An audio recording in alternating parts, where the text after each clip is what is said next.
Hello hi नमस्कार। वक्त हो चला है जागरण खबरनामा सुनने का। आज तारीख है 12 जून की और दिन है सोमवार का। चलिए आपको बताते हैं आज दिन भर की तमाम बड़ी खबरें, लेकिन उससे पहले एक नजर सुर्खियों पर। बिपरजॉय तूफान से मुंबई में हाई अलर्ट, गुजरात के तटीय इलाकों से लोगों को हटाया जा रहा। WFI के चुनाव 4 जुलाई को होंगे, बृजभूषण के खिलाफ बयान देने वाले रेफरी को हटाया। दिल्ली में पॉलिसी आने तक बाइक टैक्सी बंद रहेंगी, सुप्रीम कोर्ट ने हाई कोर्ट के फैसले पर रोक लगाई। हरियाणा में जम्मू दिल्ली नेशनल हाईवे पर किसानों का कब्जा, टिकैत बोले सभी यूनिट अलर्ट रहे। इंडियन जर्नलिस्ट को चीन में रहने की मंजूरी नहीं, आखिरी पत्रकार से देश छोड़ने को कहा। यूएस ऑस्ट्रेलिया से भी यही सलूक किया था। भारत से ज्यादा तेजी से एटमी हथियार बना रहे चीन और पाकिस्तान, दुनिया में 12,512 न्यूक्लियर वेपन। ऑनलाइन धर्मांतरण केस के बाद गेमिंग एप्स का रिव्यू होगा। आईटी मिनिस्टर बोले ब्लूप्रिंट तैयार, सट्टेबाजी वाले ऑनलाइन गेम्स भी बंद होंगे। यूजीसी नेट जून 2023 फेज 1 कल से शुरू, कैंडिडेट्स को ब्लैक या ब्लू पेन के साथ इरेजर, स्केल और पेंसिल रखने की परमिशन। गदर 2 द कथा कंटिन्यूज का टीजर आउट, 22 साल बाद तारा सिंह के रोल में दिखेंगे Sunny Deol. Bharat Pakistan world cup match 15 अक्टूबर को अहमदाबाद में, ओपनिंग मुकाबला इंग्लैंड न्यूजीलैंड के बीच। अब खबरें विस्तार से। तूफान बिपरजॉय खतरनाक हो रहा है। पहले ये पाकिस्तान की ओर जा रहा था, लेकिन अब वो गुजरात की ओर बढ़ रहा है। तूफान पोरबंदर से फिलहाल दक्षिण पश्चिम में 310 किलोमीटर दूर है। इसके 14 से 15 जून को गुजरात के तटीय इलाकों से टकराने की आशंका है। इस दौरान 150 किलोमीटर प्रति घंटे की रफ्तार से हवाएं चलने का अनुमान है। तूफान के रूट बदलने के बाद एसडीआरएफ की टीम ने गुजरात के तटीय इलाकों से लोगों को हटाने का काम शुरू कर दिया है। एसडीआरएफ की 10 टीमें तैनात हो गई हैं। मौसम विभाग ने सौराष्ट्र, कच्छ समेत 10 जिलों के लिए ऑरेंज अलर्ट जारी किया है। इसके अलावा मुंबई को भी हाई अलर्ट पर रखा गया है। 16 जून को राजस्थान में आंधी बारिश होने की आशंका है। वहीं भारतीय कुश्ती संघ के चुनाव 4 जुलाई को होंगे। फेडरेशन ने सोमवार को इसका ऐलान किया। चुनाव के लिए जम्मू कश्मीर हाईकोर्ट के पूर्व चीफ जस्टिस महेश मित्तल कुमार को रिटर्निंग ऑफिसर नियुक्त किया गया है। पहलवानों से मीटिंग में खेल मंत्री ने 30 जून तक चुनाव कराने का भरोसा दिया था। बृजभूषण शरण सिंह ये चुनाव नहीं लड़ सकेंगे। वो लगातार 3 बार अध्यक्ष रहे, इसीलिए फेडरेशन के नियमों के अनुसार वो किसी भी पद के लिए चुनाव नहीं लड़ सकते हैं।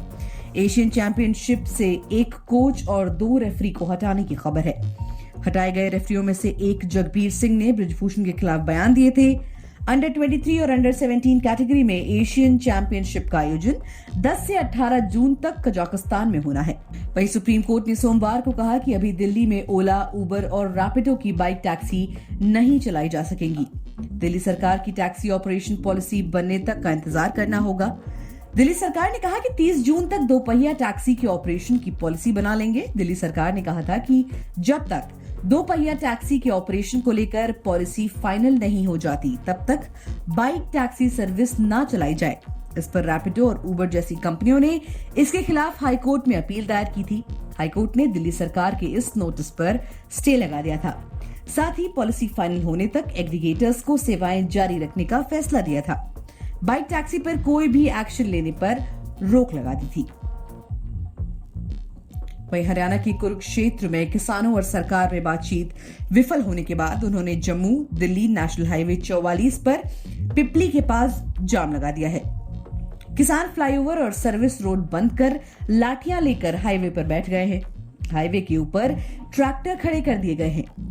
पुलिस ने जाम के चलते वाहनों के रूट डाइवर्ट किए हैं।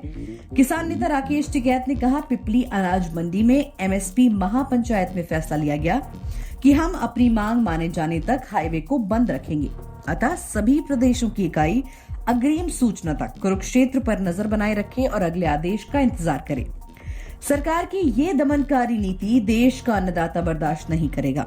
इससे पहले किसान नेताओं ने कहा कि 2 बार प्रशासन से बातचीत हुई है। उन्होंने सीएम से करनाल में बात करने का भरोसा दिया, लेकिन फिर कहा कि वो चले गए हैं। वहीं चीन ने भारत के आखिरी पत्रकार को भी देश छोड़ने का आदेश दे दिया है। ये पत्रकार न्यूज एजेंसी पीटीआई का है और इसके चीन में रहने से संबंधित डॉक्यूमेंट्स को रिन्यू नहीं किया गया है। चीन का आरोप है कि भारत में उसके जर्नलिस्ट से सही बर्ताव नहीं किया जाता, लिहाजा वो भी सख्त कदम उठाने पर मजबूर है। हालांकि सोमवार को चीन के रुख में कुछ नरमी देखी गई। उसकी फॉरेन मिनिस्ट्री ने कहा, उम्मीद है दोनों देश इस तनाव को दूर करने के लिए बीच का रास्ता निकाल लेंगे। बहरहाल भारत से पहले यही सलूक अमेरिका और ऑस्ट्रेलिया के साथ भी किया जा चुका है। डोनाल्ड ट्रंप जब प्रेसिडेंट थे तब उन्होंने चीन की इन हरकतों का माकूल जवाब दिया था। वहीं चीन और पाकिस्तान ने भारत के मुकाबले तेजी से अपने परमाणु हथियार की संख्या बढ़ाई है। ये दावा स्वीडन के थिंक टैंक सिप्री ने किया है।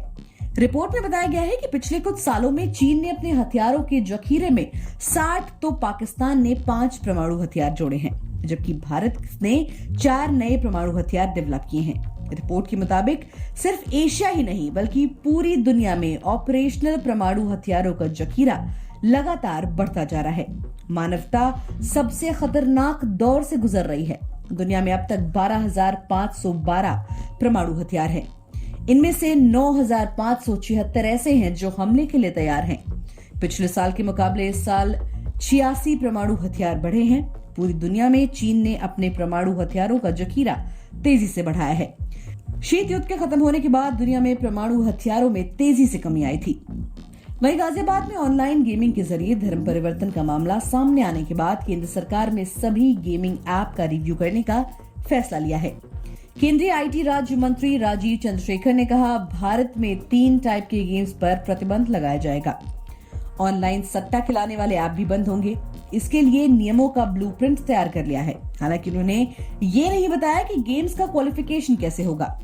ऑनलाइन गेम खिलाने की आड़ में चल रहे धर्मांतरण सिंडिकेट में गाजियाबाद पुलिस ने हाल ही में कार्रवाई की थी। इस सिंडिकेट के मुख्य आरोपी माने जा रहे खान शहनवाज मकसूद उर्फ बद्दो को गाजियाबाद पुलिस ने रविवार को महाराष्ट्र के ठाणे जिले से गिरफ्तार किया था। बद्दो के खिलाफ 30 मई को गाजियाबाद के कवि नगर थाने में एफआईआर हुई थी। वहीं नेशनल टेस्टिंग एजेंसी की ओर से यूजीसी नेट जून 2023 फेज 1 एग्जाम की शुरुआत कल यानी 13 जून से हो रही है। यूजीसी नेट जून 2023 फेज 1 की परीक्षाएं 13 से 17 जून तक देश भर के परीक्षा सेंटर्स पर आयोजित की जाएंगी।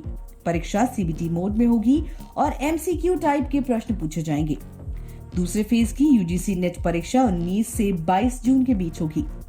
यूजीसी नेट परीक्षा क्वालिफाई करने वाले देश भर के विश्वविद्यालयों सहित अन्य हायर एजुकेशन इंस्टीट्यूशन में असिस्टेंट प्रोफेसर और जूनियर रिसर्च फेलोशिप के लिए एलिजिबल माने जाएंगे। मनोरंजन जगत की बात करें तो गदर 2 द कथा कंटिन्यूज का टीजर रिलीज हो चुका है। 22 साल पहले आई फिल्म गदर में सनी देओल ने तारा सिंह का रोल किया था। अमीषा पटेल ने फिल्म में पाकिस्तानी महिला सकीना का रोल किया था। फिल्म इंडिया पाकिस्तान के पार्टीशन पर बेस्ड थी। फिल्म में तारा सिंह एक ट्रक ड्राइवर है जिन्हें सकीना से प्यार हो जाता है। सकीना पाकिस्तान के लाहौर की एक पॉलिटिकल फैमिली से ताल्लुक रखती है। पहली फिल्म में तारा सिंह ने सकीना से शादी कर ली थी। फिल्म गदर में उत्कर्ष ने सनी और अमीषा के बेटे का रोल निभाया था। टीजर की शुरुआत में ही ऑडियंस को तारा सिंह के पाकिस्तान कनेक्शन के बारे में याद दिलाया गया है। फिल्म में पाकिस्तान में हो रहे एंटी इंडिया मूवमेंट को भी दिखाया गया है। गदर 2 में एक बार फिर सनी देओल तारा सिंह के रोल में नजर आएंगे। वहीं खेल जगत की बात करें तो क्रिकेट का वनडे वर्ल्ड कप अक्टूबर से नवंबर के बीच भारत में खेला जाएगा। बीसीसीआई ने मैचों का शेड्यूल ड्राफ्ट तैयार कर आईसीसी को भेज दिया है। ड्राफ्ट के मुताबिक टूर्नामेंट की शुरुआत 5 अक्टूबर को अहमदाबाद से होगी। ओपनिंग मैच इंग्लैंड और न्यूजीलैंड के बीच खेला जाएगा। भारत का पहला मैच 8 अक्टूबर को चेन्नई में ऑस्ट्रेलिया के खिलाफ होगा। टूर्नामेंट का सबसे बड़ा मैच यानी भारत और पाकिस्तान का मुकाबला 15 अक्टूबर को खेला जाएगा। ये मैच अहमदाबाद में 1 लाख दर्शक क्षमता वाले नरेंद्र मोदी स्टेडियम में होगा। वर्ल्ड कप फाइनल 19 नवंबर को अहमदाबाद में खेला जाएगा। पाकिस्तान के मैच अहमदाबाद के अलावा हैदराबाद, बेंगलुरु, चेन्नई और कोलकाता में होंगे। इसी के साथ आज के लिए फिलहाल इतना ही। देश और दुनिया की बाकी खबरों को जानने के लिए सुनते रहिए जागरण खबरनामा।